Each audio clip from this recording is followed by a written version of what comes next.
In this tutorial, I'm going to go through a very recent QCAD or whole IELTS speaking task 1, task 2, task 3, all the tasks, the whole exam from beginning to end. And what I'll do is I'll just lift my hand when I'm saying something that I think would be of value to you. So it's going to be one of three things. One is sort of like a universal expression that I think you could just pick up, take, and use basically for any speaking exam. The second one would be like higher language, which is going to higher level language, which will help you score better in the exam. And the final one would be when I'm using not a special technique, but a useful technique. For example, I might be giving an example, or I might be contrasting two different ideas, or I might be using something from the future. Okay, I might be referencing something in the past or something in the future, but just as a general summary, one, I'll be using a higher level language. I might go like that. Two, I'll be using a technique. And third, I'll be using a phrase that you could use. So let's get started. We've got the questions in front. So what is your full name? Hi, my name is Ben. My full name is Benjamin, but people call me Ben. Yes, here's my ID. We'll just go quickly through this. So, do you work or study? Actually, I do both at the moment. I'm studying a PhD in linguistics, and I also work down in the center, just a normal administrative job. Yes, I had a little bit of training before doing the admin job. I worked in my uncle's office, which is a few years ago, back in my hometown city. Okay, will you need training in the future? For where I want to go in the future, I probably will need training. Ideally, a tenureship or working in a university. My ideal situation would be working with some famous professors and some famous experts in my field and working alongside them. Not in the administration job, of course, but more so in the academic field that I'm pursuing at the moment. Do I like rain? Actually, to be honest with you, I completely adore the rain. This might sound a little bit crazy, but I'm from England, so I came to make peace with the rain. A lot of people despise it, they grumble about it, but personally, I came to accept it. And interestingly, actually, now when I'm studying or when I'm reading, I will actually go to YouTube and put sounds of rain because it just calms my mind and it helps me relax a lot. So yeah, I do thoroughly enjoy the rain, at least the sound of rain. Does it rain much where I live?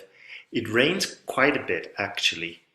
For example, I mean, we often joke in England that the summer is from Monday to Thursday. That's the summer. But it does rain a lot because where my specific hometown is, there are hills on either side. And what happens is the clouds come in from the coast and they get trapped in this valley, and the clouds do not go until they're completely empty, and that obviously means emptying them around my area. So yes, it rains a lot. What I dislike about the rain is that it takes a lot of time to prepare for the rain if you're going out.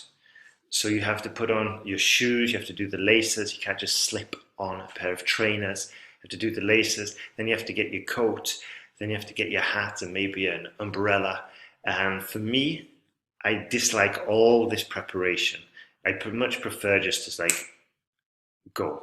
Direct, fast and quick. It's just personal preference, that's all. How do I like to read about the news? In a newspaper or online? Well, to be completely honest with you, I don't read that much news. And the reason is because I personally don't think it will affect my personal life, my day-to-day activities as much. Well, I don't think it will affect them at all. So I don't read that much.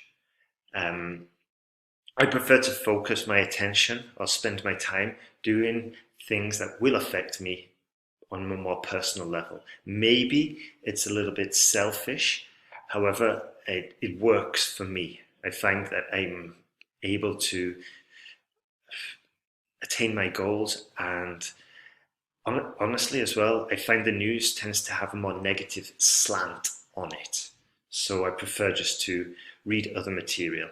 If I do happen to read the news, it'll always be online. I hardly ever read the newspapers. I dislike them. My cue card, thank you. Okay, talk about a book. Read recently, find interesting. What was the book about? What did I like about the book? Why did I choose it? Okay. I'm going to give you a talk about a book that I recently read.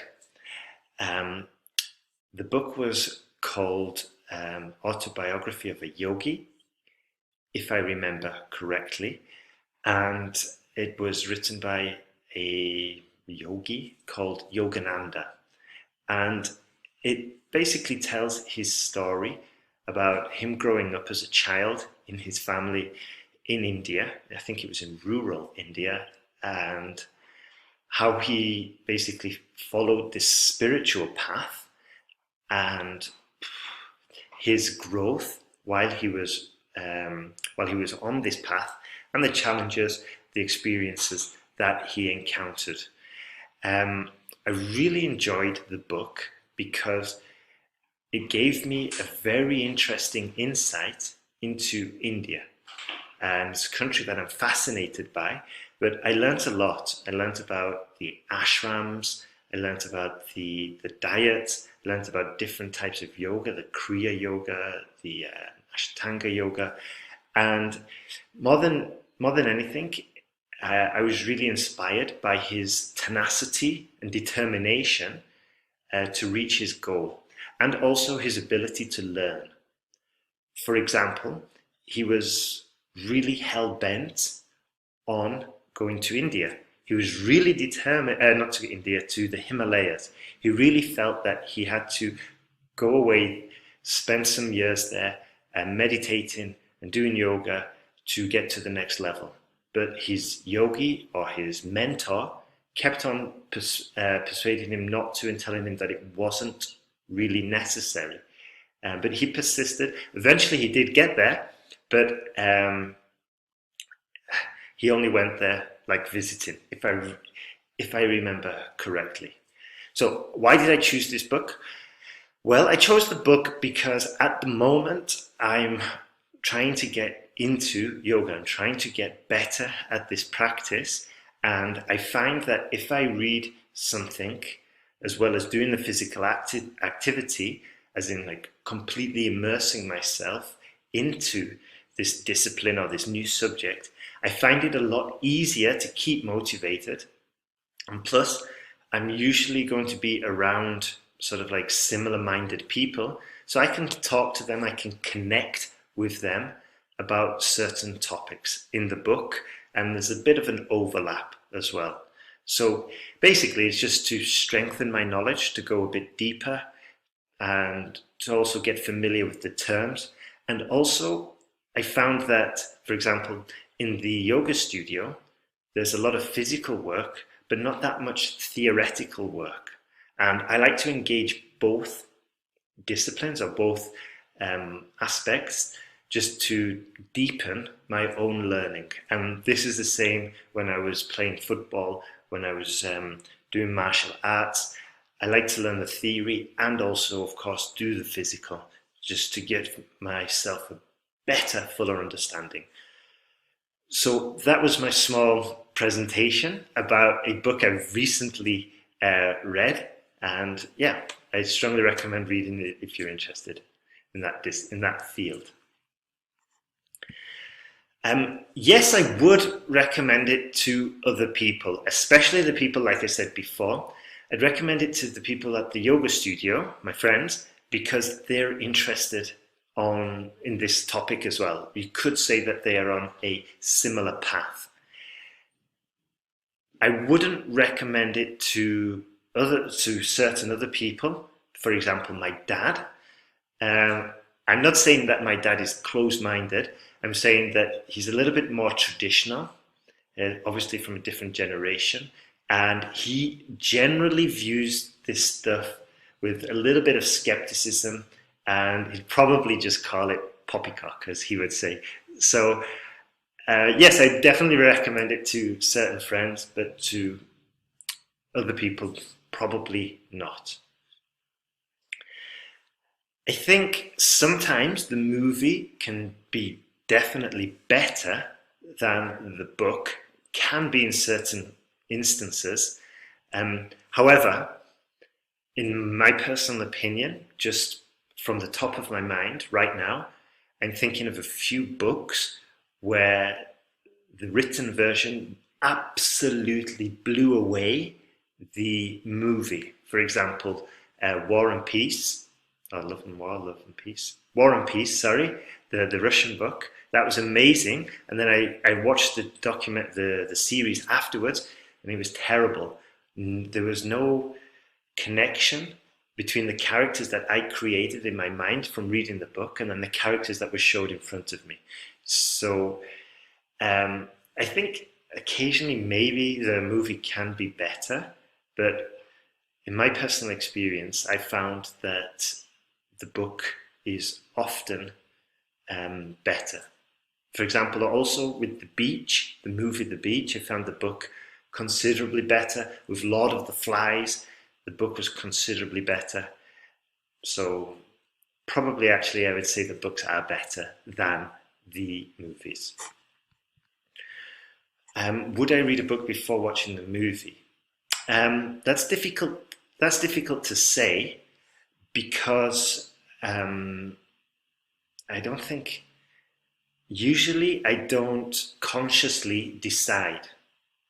So for example, the movie is sort of like maybe a suggestion by a friend, or maybe it's just whatever's been suggested by Netflix. And likewise with the book. So I won't make a conscious decision to do one before the other. So it's difficult to answer that. But from personal experience, I do find that generally I read the book first, then watch the movie, because generally speaking, the book is more enjoyable and more interesting and more vivid than the actual movie. Do I think that producers and movie directors are restricted in creativity compared to the book writer? Absolutely. They are absolutely restricted. The reason is because the character you've got free roam with the character in a book. Whereas with the movie, you have to find a physical human person who fulfills all those characteristics, and even then, that they've got to play the role, they've got to get into the role, and it might not be a perfect match between what you've got in your mind and what the actual person is capable of doing. And sometimes I think that some good movie directors are aware of this restriction, and sometimes they might, for example, alter the script to take into account some of the characteristics, the physical characteristics or the attributes of a certain actor. I think this happened in The Godfather. I was reading about it yesterday, but I think this happened with The Godfather because On the set, there was a security guard. He got drafted into the play, and then they altered the script because this actor they drafted in was very nervous. So they made it part of his character actually in the movie. So to answer your question, sorry, they're probably more restricted. Okay, and yes, I think I've already said why I think it is so. So that's it for this sample answer. I hope you enjoyed it. I hope you got a lot of value. You will be able to download the transcript. I'll put a link to that. You could have seen sometimes that maybe I went slightly off topic, but what I did is I tried to bring it back, and by bringing it back, I sort of like, to bring it back, I would rephrase the question or just say the question again to remind the examiner that I am on topic. I just went slightly off, but I came back. Also, I gave contrasts. You know, I talked about my friends at the yoga studio. I talked about my dad and the contrast there. So I'm invoking sort of like two different characters, two different points of view. And also when I'm invoking this contrast and giving examples of both, and it's giving me the opportunity to expand my answer.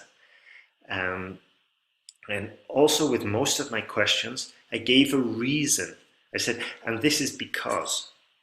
And also, I tried to steer it to something that I was passionate about. Not passionate, but at least something that's top of mind at the moment, that's interesting to me. I also tried to tell little anecdotes and little stories of, like, for example, my dad, I know that he would consider this all woo-woo. He's a bit more traditional. So I tried to just give that small, tiny little anecdote, that example, just to demonstrate my point. So yeah, don't worry about this exam. If you're preparing for it and you go in there confidently, you will get the grade you want. And remember, this is your opportunity to shine. This is your opportunity to show the examiner what you've got and your ability. So go in there confidently and smile. I hope I was smiling, I can't remember. But go in there confidently, sit confidently, and trust me, it will not be as bad as you imagine. All the best. Go to IELTSPodcast.com if you want some more help with this, if you want some more guidance, or if you want to find some more mock speaking exams. We've got mock speaking answers, mock speaking questions, and all the rest of it. So hope you enjoyed this video. If you've got any suggestions, leave them in the comments, and have a great day and all the best with your IELTS preparation.